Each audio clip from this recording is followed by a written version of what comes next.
The stagecoach lurched to a stop outside the dusty depot in Scottsbluff, Nebraska. And Thomas Dalton knew something was wrong the moment the driver climbed down with his face pale as moonlight. The year was 1878, and Thomas had been waiting 3 months for his mail-order bride to arrive from Boston. 3 months of wondering if she would actually come, if she would take one look at his weathered face and calloused hands, and decide the rough life of a cattle rancher was not what she wanted after all. But nothing had prepared him for what he saw when the driver opened the coach door and a woman's body slumped forward into his arms. "She is burning up with fever," the driver said, his voice tight with worry. "Been like this since we left Cheyenne. Tried to get her to see a doctor there, but she insisted on coming here. Said she had made a promise." Thomas stepped forward and looked down at the woman who was supposed to be his wife, Hannah Sinclair. He had memorized her letters, the elegant script describing her life as a seamstress in Boston, the death of her parents that had left her with nothing but debts and memories, the courage it must have taken to answer an advertisement from a stranger 1,500 miles away. In her photograph, she had looked strong and capable with dark hair and serious eyes. Now those eyes were closed, her skin flushed and damp, her breathing shallow and rapid. "I will take her," Thomas said, reaching into the coach. He lifted her easily despite his surprise at how light she was, how fragile she felt in his arms. Her dress was soaked with sweat, and he could feel the heat radiating from her body even through the layers of fabric. "How long has she been like this?" 3 days, maybe 4. She was coughing something fierce when she got on in Omaha. Other passengers complained, wanted her thrown off, but she had paid her fare. The driver handed down a small carpet bag and a worn trunk. "She is your problem now, mister. I have got a schedule to keep." Thomas barely heard him. He was already moving toward his wagon, adjusting Hannah's weight in his arms so her head rested against his shoulder. She stirred slightly, murmuring something he could not understand, and her hand clutched weakly at his shirt. Up close, he could see the dark circles under her eyes, the chapped lips, the way her whole body trembled. This was not how he had imagined their first meeting. He had pictured her stepping off the coach with her head held high, maybe a little nervous but ready to start a new life. He had practiced what he would say, how he would reassure her that he was a good man, that he would take care of her, that she would never regret her decision. "Thomas." The voice came from behind him, and he turned to see Doc Morrison hurrying across the street, his medical bag already in hand. The doctor was in his 60s, with white hair and kind eyes that had seen every kind of suffering this harsh land could inflict. "I heard the coach coming in. Is that her?" "Yes. She has a fever, has had it for days, according to the driver." Thomas lowered Hannah gently into the back of his wagon, arranging her on the blankets he had brought for the long ride back to his ranch. "I need to get her home, get her into bed." Doc Morrison climbed up beside her and pressed his hand to her forehead, then pulled back her eyelids to look at her pupils. He listened to her chest with his stethoscope, frowning at what he heard. Pneumonia, most likely. The journey from Boston in her condition, the dust and cold, it would have weakened her lungs. She needs rest, fluids, and careful nursing. The next few days will tell us if she is strong enough to fight it off. "I will take care of her." The words came out more forcefully than Thomas intended, surprising even himself with their intensity.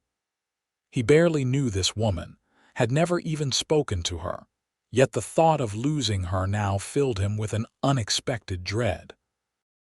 Maybe it was because he had spent so many nights reading her letters by lamplight, learning about her love of poetry and her fear of thunderstorms, and her dream of having a garden full of roses. Maybe it was because he had already built a life for them in his mind, already imagined her laughter filling the empty rooms of his ranch house. Or maybe it was simply because she had traveled all this way to marry him, sick and alone, and he would be damned if he let her die before she even had a chance to see what kind of life they could build together. Doc Morrison nodded, as if he understood. I will ride out tomorrow to check on her.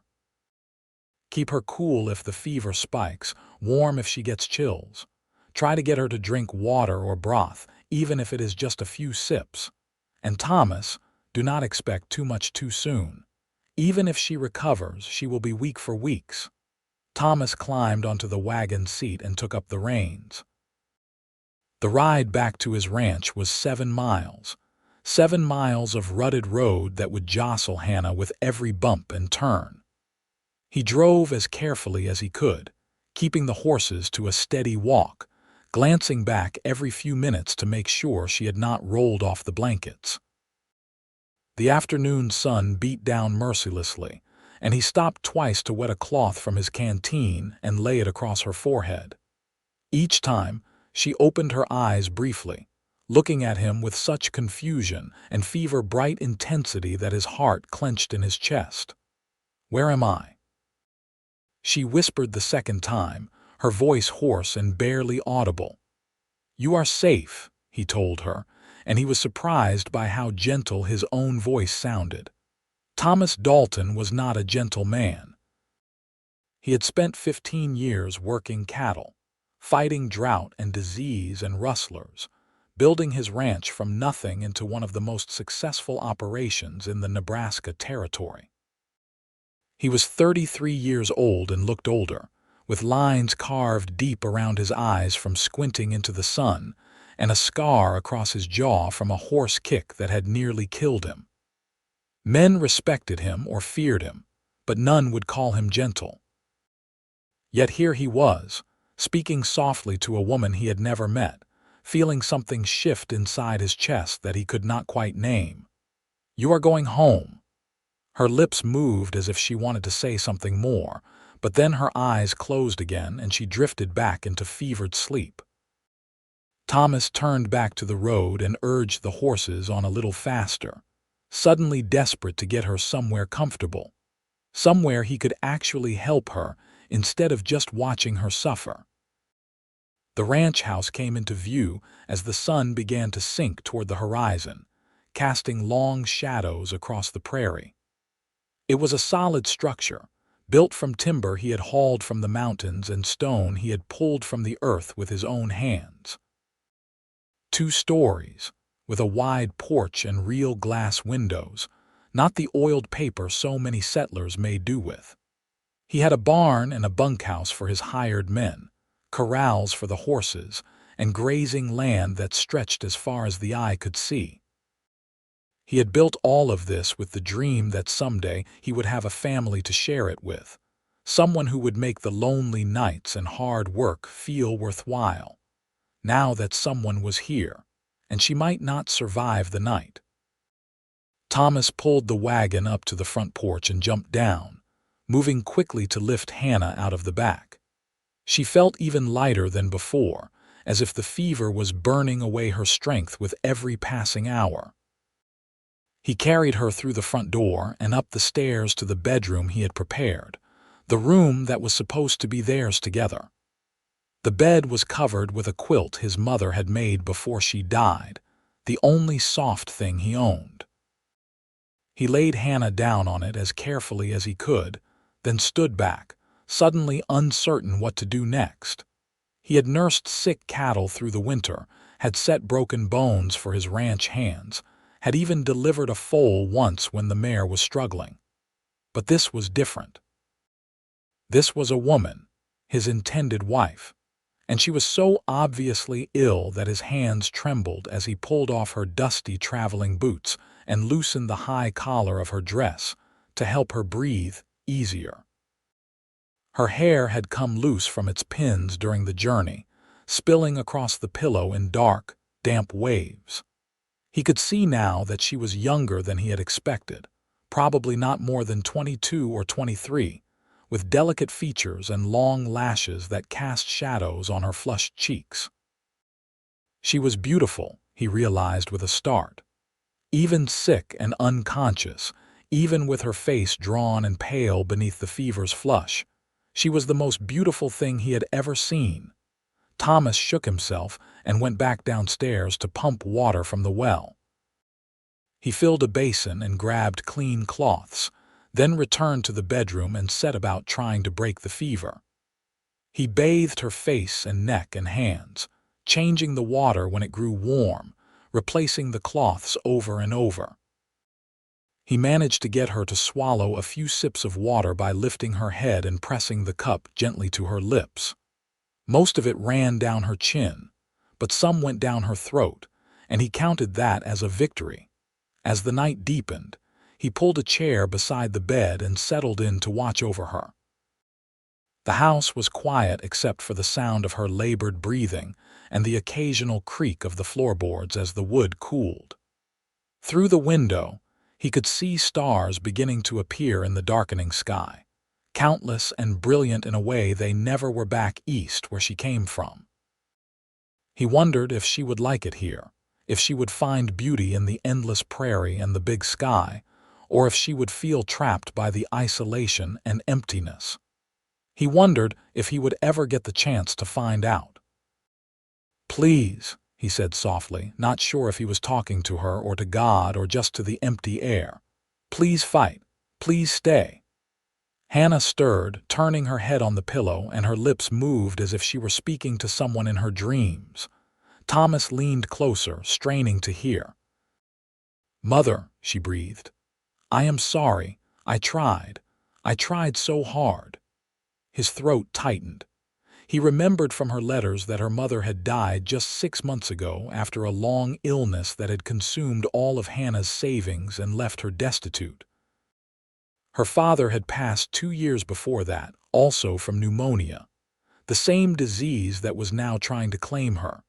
"You are going to be fine," Thomas whispered, taking her hand in his.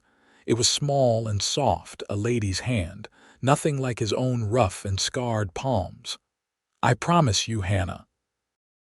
I am going to make sure you are fine."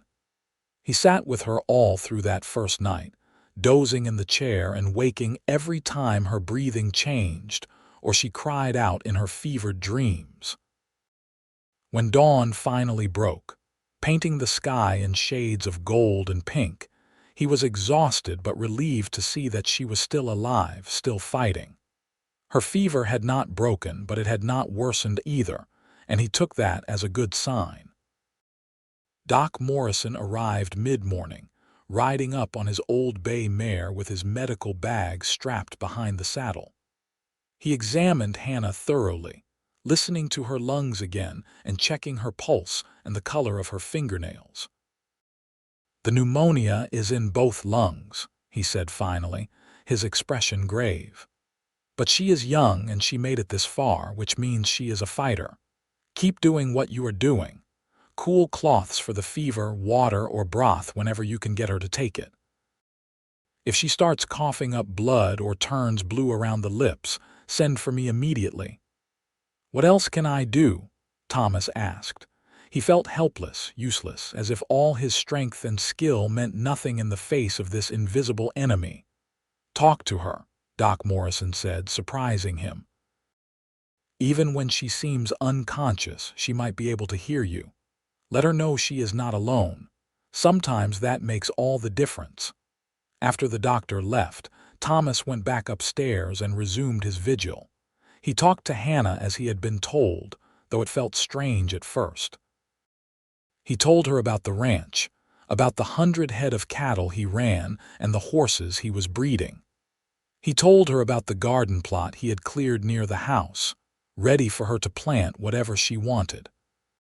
He read to her from the only book he owned besides the Bible, a collection of poems by Walt Whitman that a passing traveler had left behind years ago.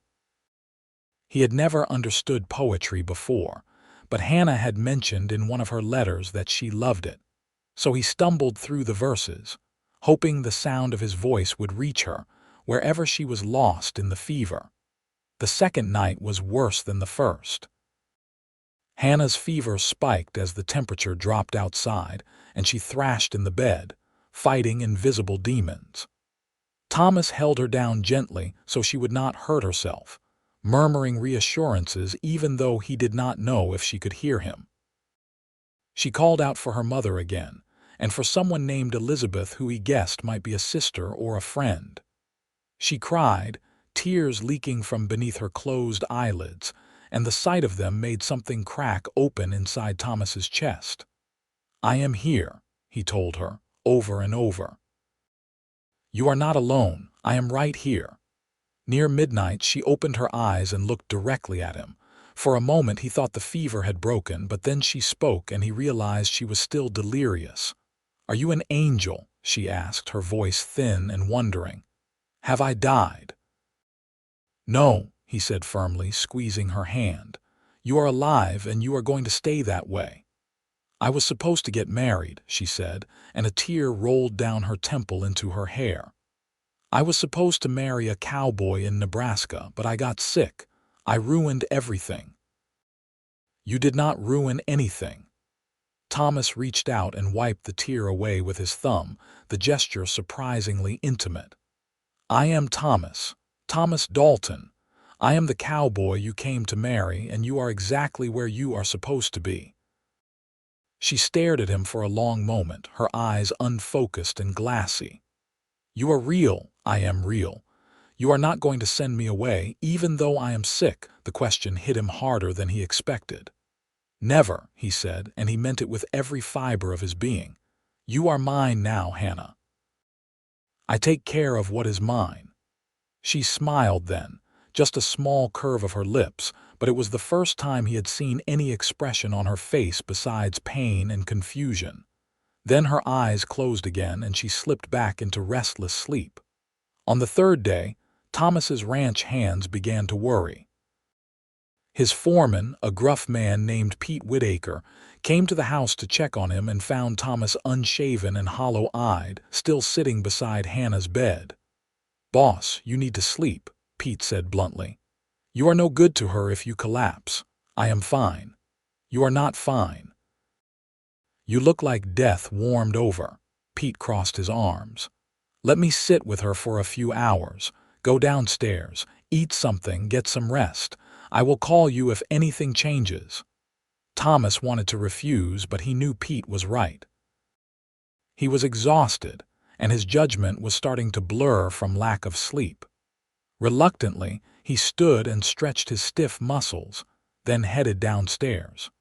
He forced himself to eat some bread and cold beef, then lay down on the sofa in the parlor.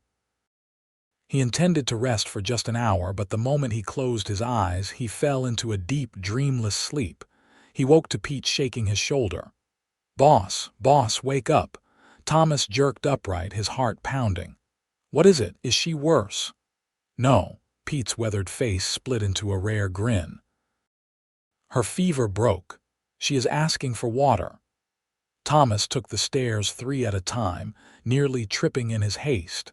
He burst into the bedroom to find Hannah awake, truly awake this time, propped up slightly on the pillows. Her eyes were clear, though shadowed with exhaustion, and she watched him approach with a mixture of confusion and curiosity. "You are Thomas," she said.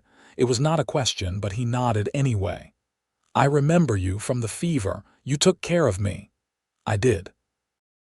He moved to her side, unable to stop himself from reaching out to touch her forehead. Cool. The fever was really gone. Relief flooded through him so powerfully that his knees nearly buckled. "How do you feel?" "Terrible," she admitted with a weak laugh. "But better than I did." "How long have I been sick?" 3 days here and several more on the journey. You had us worried." He poured water from the pitcher on the nightstand and helped her drink, supporting her with one arm while she took small, careful sips. "Doc Morrison said you have pneumonia. You need to rest and regain your strength." Hannah looked down at herself, at the unfamiliar bedroom and the quilt covering her, and color rose in her pale cheeks. "You have been taking care of me, all this time." "I have." That is not how I imagined we would meet." She met his eyes, and he saw embarrassment there and shame. "I am so sorry, Mr. Dalton. I should have stayed in Cheyenne and recovered before coming here. I should not have put you in this position." "Thomas," he corrected gently, "and you have nothing to apologize for. You came all this way to marry me. The least I could do was make sure you survived the trip." She studied him for a long moment, taking in his unshaven jaw and rumpled clothes, the dark circles under his eyes that matched her own. "You did not sleep," she said softly. "You sat with me the whole time, did you not?" He shrugged, uncomfortable with her scrutiny. "Someone had to." "You did not have to. We are strangers. You could have sent me back east or left me with the doctor or any number of things.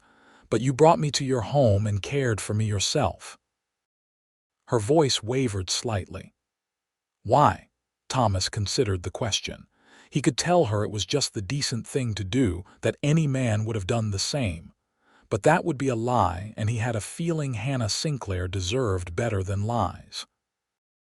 "Because when I read your letters," he said slowly, "I felt like I knew you. Like maybe you were the person I had been waiting for all my life without knowing it. And when I saw you unconscious in that stagecoach, the thought of losing you before I even had a chance to really meet you was unbearable." He paused, then added with a wry smile, "Also, you said in your letters that you make excellent apple pie, and I have been looking forward to that." Hannah laughed, a real laugh this time despite how weak it sounded. "I do make excellent apple pie. When I am well, I will prove it to you. I am going to hold you to that." Over the following days, Hannah slowly regained her strength. Thomas moved into one of the spare bedrooms, giving her privacy and space to recover. He brought her meals 3 times a day, simple but nourishing food that she picked at with gradually increasing appetite. He continued to read to her, and she listened with her eyes closed, sometimes drifting off to sleep mid-sentence. Doc Morrison visited twice more and pronounced himself satisfied with her progress. As Hannah grew stronger, they began to talk. Really talk. Not just the careful, edited words they had put in their letters, but real, honest conversations about their lives and their fears, and their hopes for the future. Hannah told him about growing up in Boston, about her father's job as a clerk, and her mother's skill with a needle that Hannah had inherited. She told him about the long months of watching her mother waste away, the crushing weight of medical bills and funeral expenses, the landlord who had finally evicted her from the only home she had ever known. "I had nowhere to go," she said one afternoon, sitting up in bed with her dark hair braided loosely over one shoulder. She looked healthier now, with color returning to her cheeks and some of the hollowness gone from her face. "No family left, no money, no prospects. I had friends who offered to take me in, but they were barely making ends meet themselves. I could not be a burden to them. So when I saw your advertisement in the newspaper, it felt like fate." "A mail-order bride advertisement in a Boston newspaper," Thomas mused. "I never thought anyone would actually answer it. The matchmaker in Omaha said she distributed them all over, but I figured Eastern ladies would take one look and laugh at the idea of marrying some rough cowboy they had never met." "I almost did not answer," Hannah admitted. "It seemed crazy, moving halfway across the country to marry a stranger. But then I read it again, and something about the way it was worded made me think you were a good man. You did not ask for a pretty face or a big dowry. You just wanted someone honest and hardworking who would not mind the isolation. That seemed like something I could be." "You are more than that," Thomas said quietly. "Much more."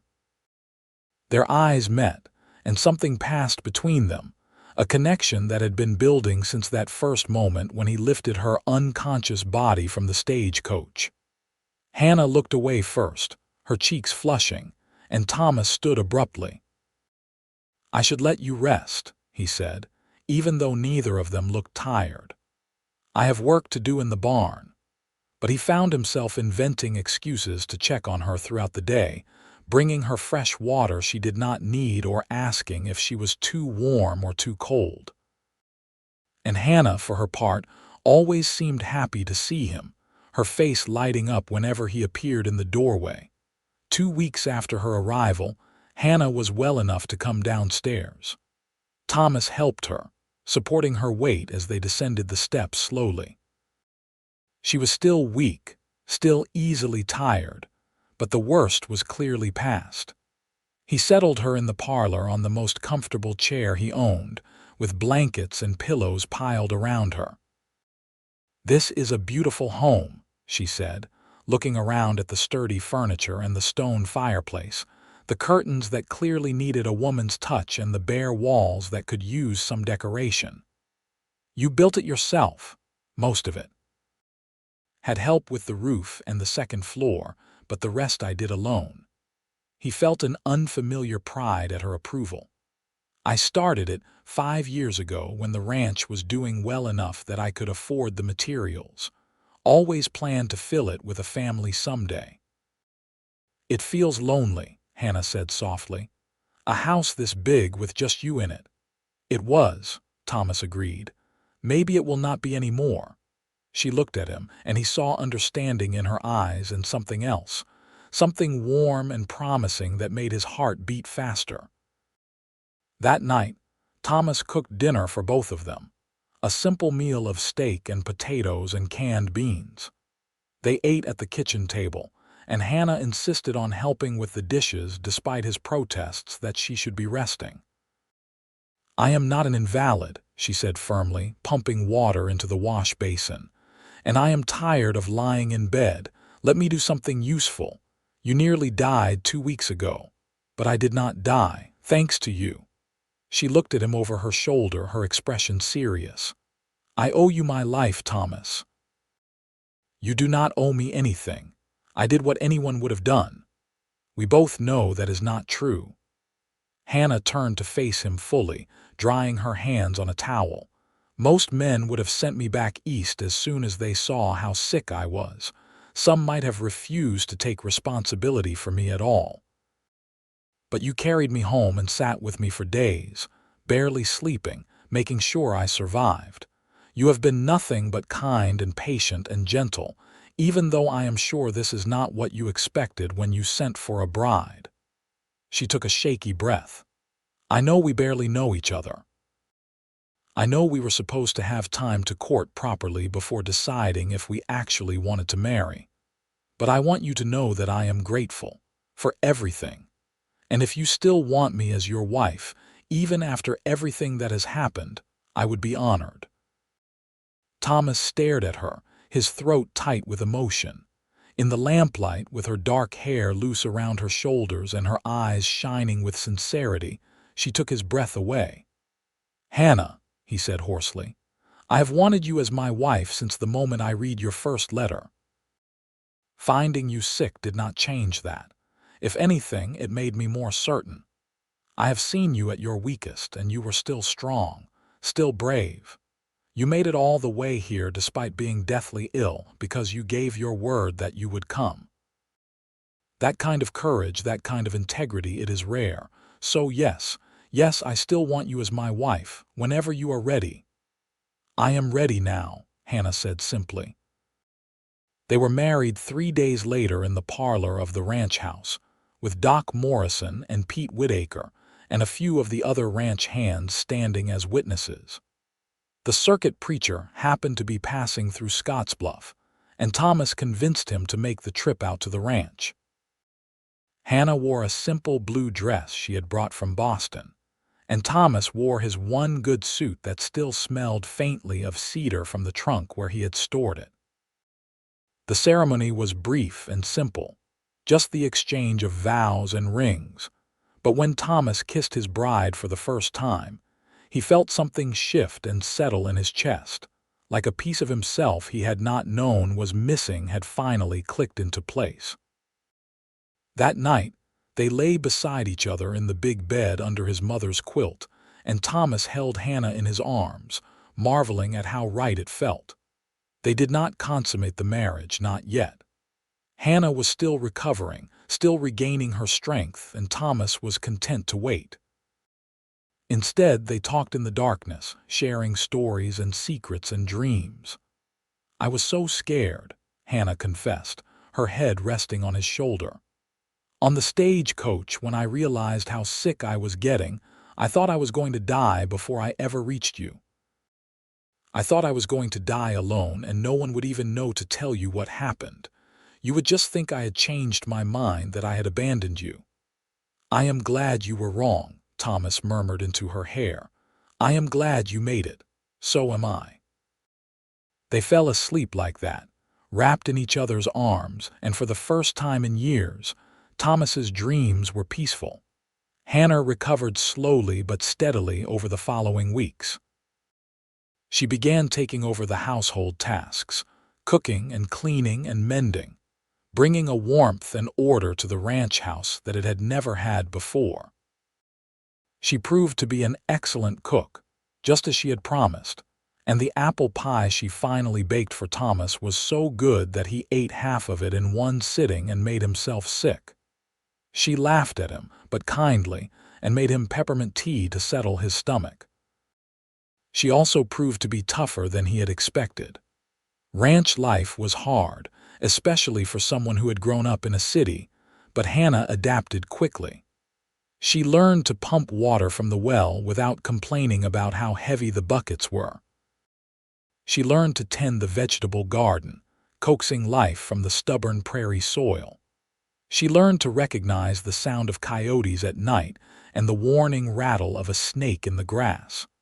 She even learned to ride, though she was nervous around the horses at first. Thomas taught her on his gentlest mare, walking beside her and holding the reins until she felt confident enough to try it alone. "I never thought I could do this," she said one day, sitting astride the mare with the wind in her hair and her face glowing with exhilaration. "Back in Boston, I thought I was useless. I thought I had no skills, nothing to offer. But here, I feel like I can do anything." "You are not useless," Thomas said firmly, looking up at her with pride and something deeper, something that was starting to feel a lot like love. "You have never been useless." As summer turned to fall, their relationship deepened. The affection and respect that had grown between them blossomed into something more passionate, more consuming. Thomas found himself thinking about Hannah every moment they were apart, counting the hours until he could return to the house and see her smile. And Hannah, for her part, seemed just as eager for his company.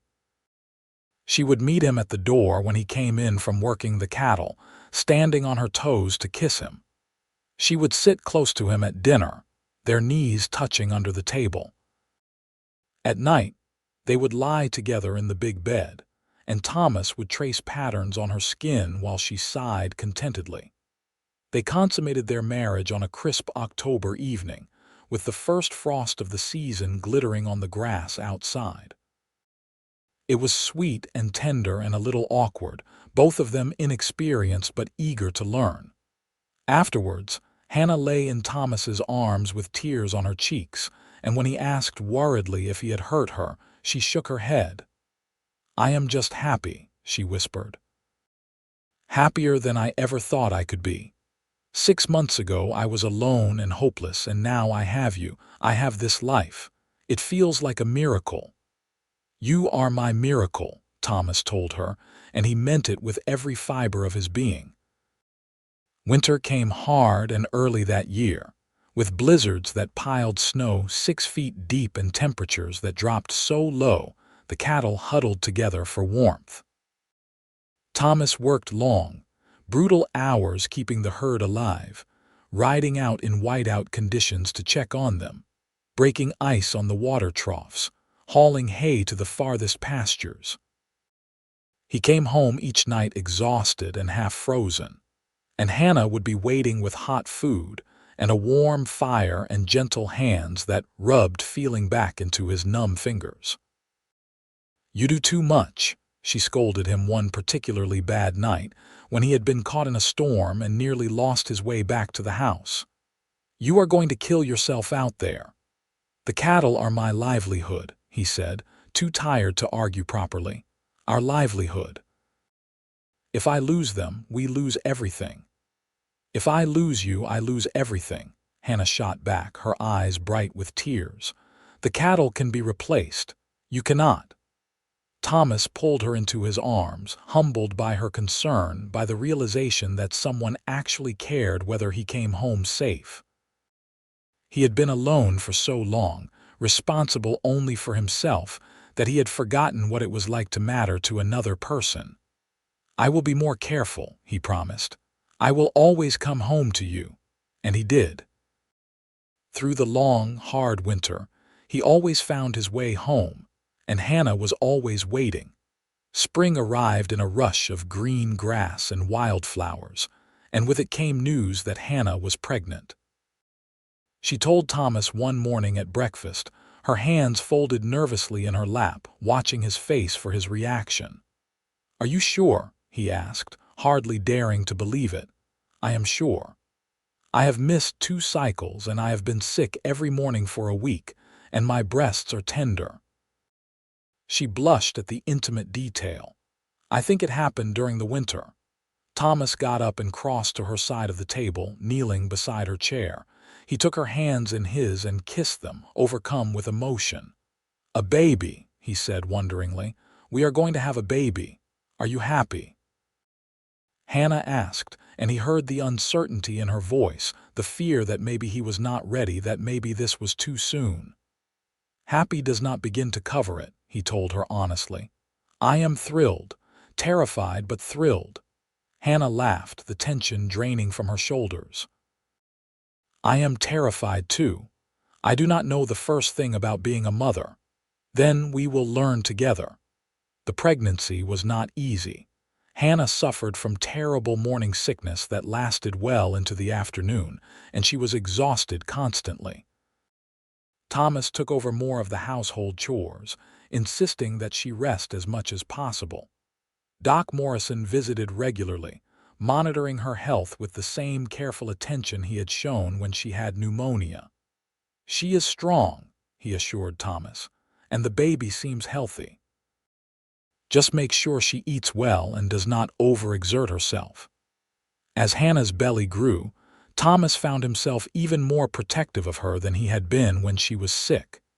He worried constantly about her health and the baby's health and all the things that could go wrong during childbirth.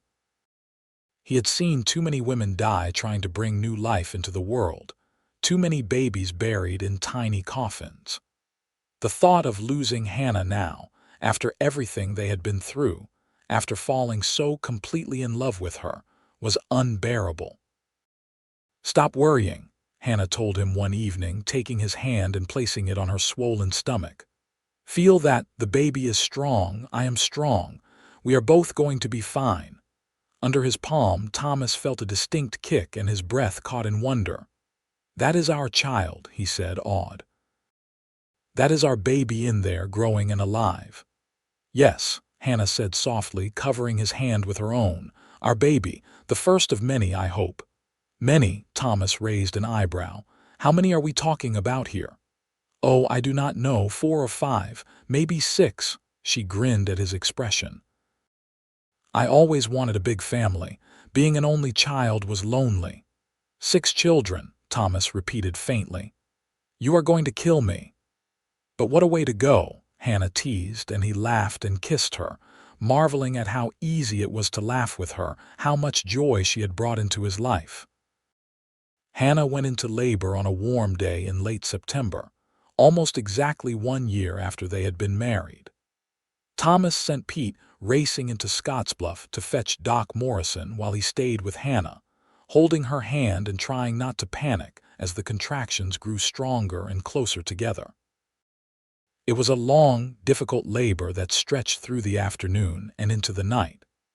Thomas stayed by her side the entire time, wiping her forehead with cool cloths, murmuring encouragements, letting her squeeze his hand so hard he thought his bones would break. "I cannot do this," Hannah sobbed at one point, exhausted and in pain.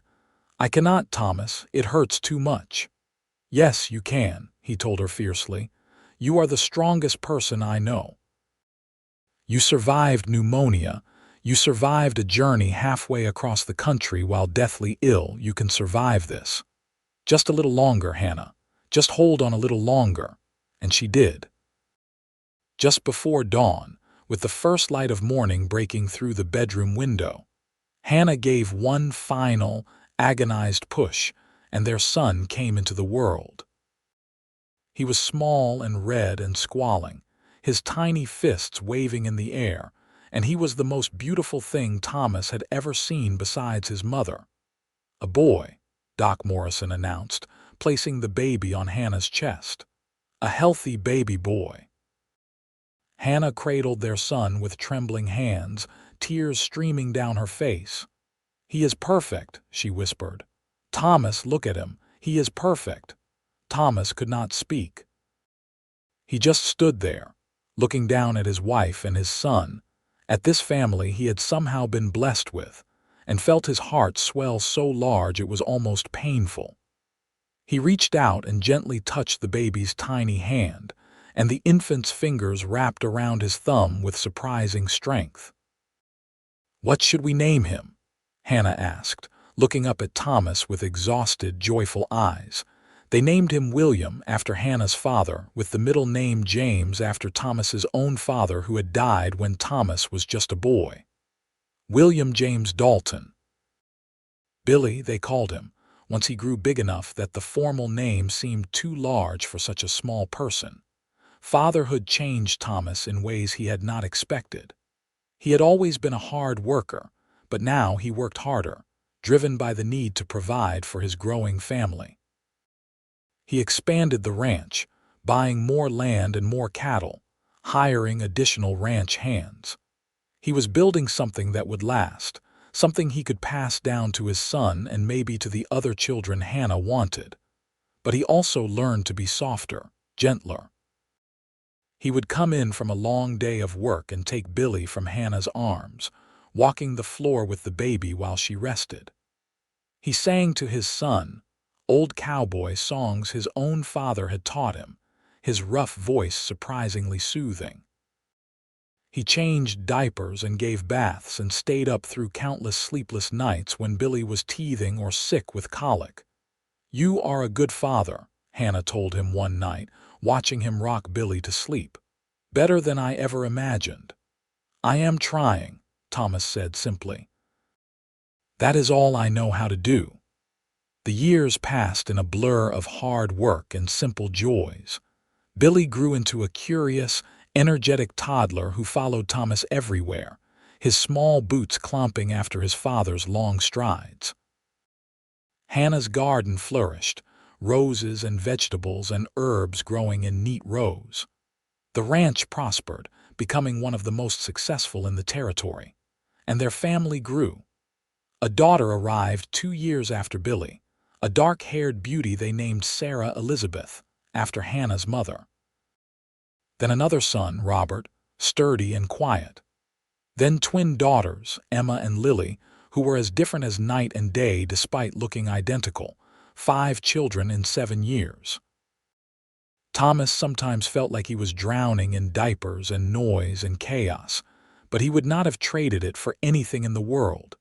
His house was full now, full of laughter and arguments and the pounding of small feet on the stairs, full of love. On their 10th wedding anniversary, Thomas and Hannah sat on the porch in the cool evening air, watching the sun set over the prairie. The children were finally asleep inside, worn out from a day of celebration. Hannah leaned against Thomas's shoulder, and he wrapped his arm around her, pulling her close. "You ever regret it?" he asked quietly. "Answering my advertisement, coming all this way to marry a stranger?" Hannah tilted her head to look up at him, and in her eyes he saw everything they had built together, all the struggles and triumphs, the laughter and tears. "Never," she said firmly. "Not for a single moment. You saved my life, Thomas, in more ways than one." You gave me a home and a family and a love I never dreamed I could have. How could I possibly regret that? Even though you nearly died getting here. Even though that first month was so hard. Especially because of that, Hannah said. Because it taught me something important. It taught me that love is not just about the good times, the easy moments. Real love is about showing up when things are hard, about taking care of each other when one person is weak, about choosing each other every single day. You did that for me when I was sick. You have done it every day since. And I hope I have done the same for you. You have, Thomas said hoarsely. God, Hannah, you have no idea how much you have given me. Before you came, I was just existing, going through the motions. Now I am living, really living. They sat in comfortable silence for a while, watching the stars begin to appear in the darkening sky. Inside, one of the children called out in their sleep, and Hannah stirred as if to go check on them, but Thomas held her in place. Let them sleep, he murmured. Just stay here with me for a few more minutes. Always, Hannah whispered, settling back against him. I will always stay with you. Years continued to roll by, and the Dalton family became a fixture in Scottsbluff and the surrounding area. Thomas was respected as a fair employer and a shrewd businessman, someone whose word could be trusted, and whose handshake was as good as a contract.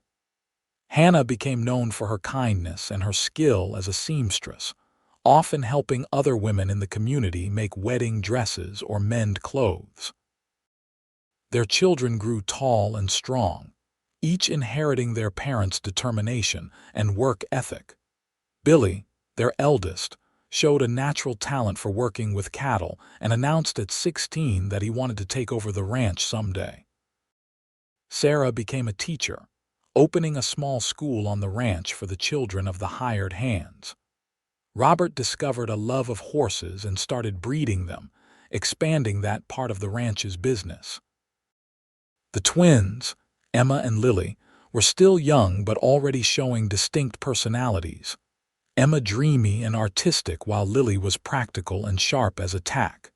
Thomas and Hannah watched their children grow with pride and occasional terror, the way all parents do. They weathered droughts and hard winters, celebrated good years and struggled through bad ones. They grew older together, their hair turning gray, their bodies showing the wear of decades of hard work, but their love never diminished. If anything, it grew stronger, deeper, tempered by time and experience.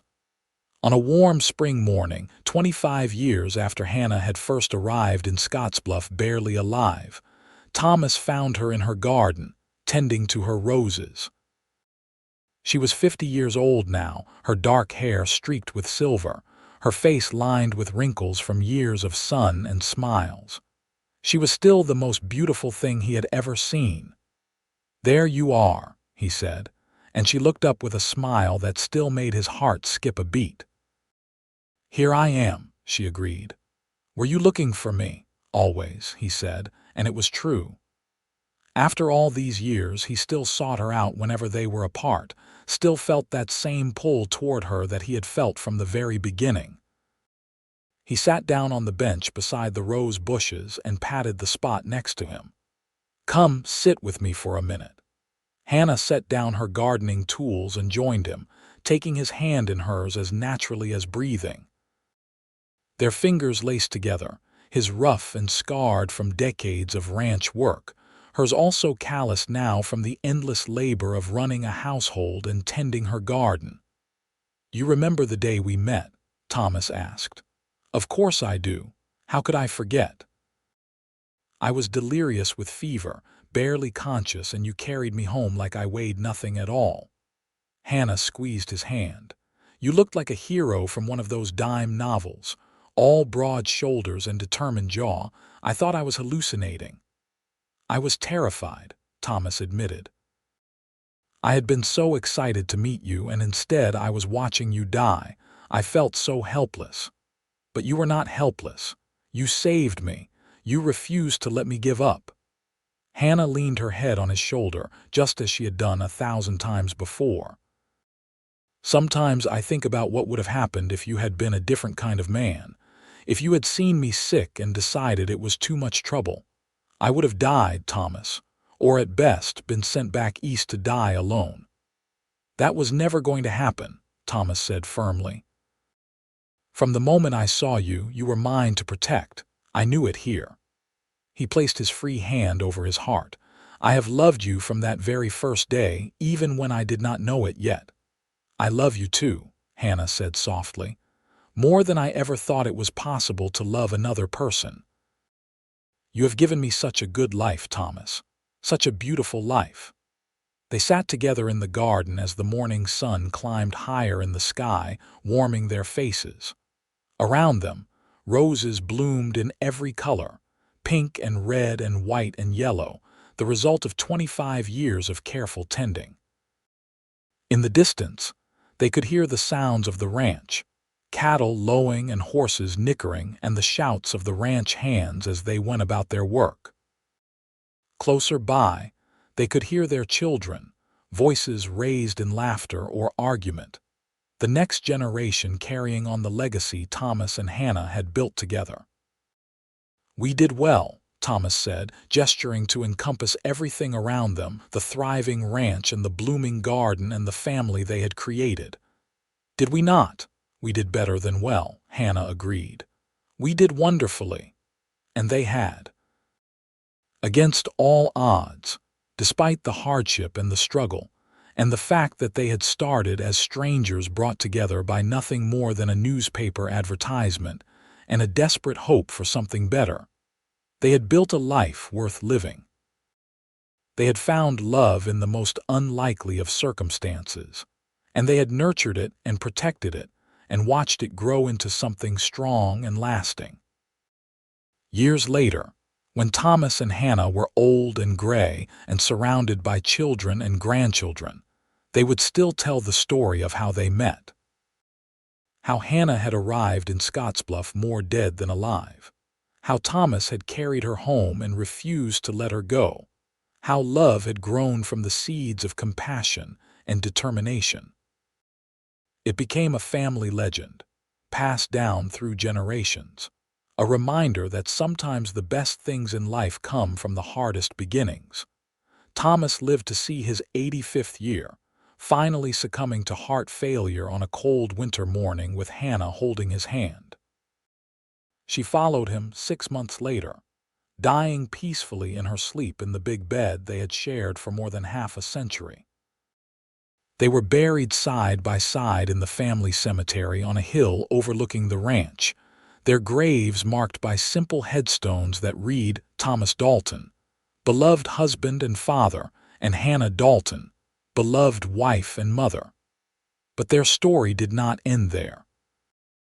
It lived on in their children and their children's children, in the ranch that continued to thrive under Billy's management and eventually his sons.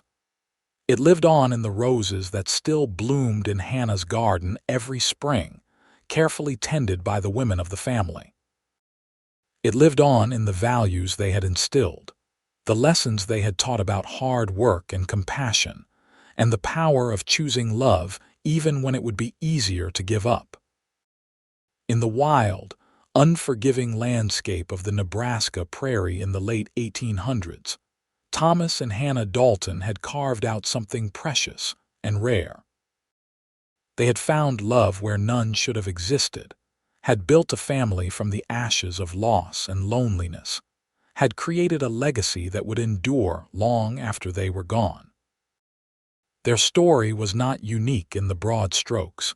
Many mail-order brides had come west seeking new lives, and many cowboys had sent for wives from distant places.